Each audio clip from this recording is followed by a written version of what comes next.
இந்த படத்தோட ஸ்டார்ட்டிங்ல 2 பேர் கொரியாலேருந்து வராங்க. எதுக்காக வராங்கன்னா, ஒரு குழந்தைக்கு எவ்வளோ ஹாஸ்பிட்டல் செலவு பண்ணி இந்த குழந்தை குணமாகவே இல்ல. பேய் இருக்குமோன்னு சொல்லி தான் இவங்கள கூப்பிட்டு வராங்க. அவங்க அம்மா இதுக்கு ஒத்துக்கவே இல்ல. அப்புறம் ஒத்துக்கிட்டாங்க. இவங்களும் போய் குழந்தைய டெஸ்ட் பண்ணி பார்க்குறாங்க.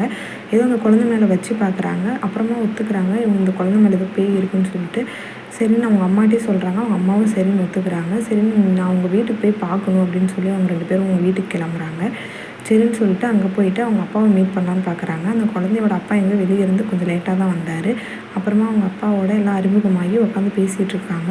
அவங்க அப்பா சொல்கிறாரு, எனக்கு இந்த மாதிரி கனவுல இப்படி தான் வருதுன்னு சொல்கிறாங்க. அதுக்கு அவங்க சொல்கிறாங்க, இங்கே உங்கள் முன்னோர்கள் தான் இருக்காங்க, இங்கே எனக்கு ஒரு நிழல் தெரியுதுன்னு சொல்லி அவங்க சொல்கிறாங்க. நிழல் தெரியுதா, இது எப்படி சரி பண்ணுறதுன்றதுக்கு எங்களுக்கு 2 எக்ஸ்பர்ட்ஸ் தேவைப்படுது, நான் சொல்கிறேன் அப்படின்றாங்க. 2 எக்ஸ்பர்ட்ஸ் யாரும் இல்லை.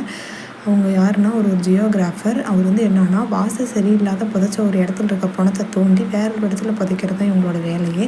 அதாவது வாஸ்து பார்த்து பண்ணுறது. ஒருத்தவங்க வீட்டில் வந்து ஒரு பேய் ஆட்டி படைச்சிக்கிட்டு இருக்கோம். அவங்களோட பணத்தை தோண்டி நல்ல இடத்துல புதைப்பார். அப்படி பார்க்குறப்ப அந்த பாட்டியோட பல்ல காணா போயிடும். அந்த பணத்தோட பல்லு யார்கிட்ட இருக்குன்னா அந்த பேரண்ட்டை தான் இருக்கும். அவன் வந்து அழுவான், பாட்டியே போயிட்டாங்க, பாட்டிகிட்ட இருக்க பல்லும் போயிடுச்சுன்னா நான் என்ன பண்ணுவேன் அப்படின்னு சொல்லி அழுவான். அப்புறம் எல்லோரும் ஃபீல் பண்ணி கடைசியில் அந்த பணத்தை புதைச்சிடுவாங்க. அப்புறமா இவங்க வீட்டுக்கு வந்துட்டு 2 பேரும் சமைச்சு சாப்பிட்டுக்கிட்டு பேசிகிட்டு இருப்பாங்க. இந்த மாதிரி காசு ரொம்ப கஷ்டமாக இருக்குது. அவர் சொல்லுவார், என் பொண்ணுக்கு நான் கல்யாணம் பண்ணுன்னு சொல்கிறப்ப தான் அவங்க தேடி அந்த கொரியாவில் இருக்க 2 பேர் வருவாங்க. அவங்க வந்து இந்த மாதிரி நான் உனக்கு ஒரு 2 ஆஃபர் பண்ணுறோம். அது நாங்கள் வந்து ஒரு வீட்டை போய் பார்த்தோம், அவங்க ரொம்ப பணக்காரங்களாக இருக்காங்க, அவங்கள்ட்ட வந்து நம்மளால் எவ்வளோ வேணாலும் வாங்க முடியும் அப்படின்னு சொல்கிறாங்க. இவங்க எல்லாருமே சந்தோஷப்படுறாங்க. அவங்க வீட்டை பற்றி பேசிகிட்டு இருக்காங்க. அப்போ தான் வந்து என்ன நினச்சிட்டு இருக்காங்கன்னா, நம்ம நல்லா வந்து பணம் சம்பாதிக்கலாம் அப்படின்னு சொல்லி பேசிகிட்டு இருக்கிறப்ப தான் அந்த வீட்டில் இருக்க ஒரு ஆன்ட்டி கேட்குறான், உண்மையுமே நீ அந்த பணத்தை தோண்ட போறியா, எனக்கு இது சுத்தமாக நம்பிக்கை இல்லை அப்படின்றாங்க. அவன் வந்து சொல்கிறான், அவனோட குழந்தைய நினச்சி பார்த்து நான் உண்மையுமே செய்ய தான் போகிறேன் அப்படின்னு சொல்லிட்டான்.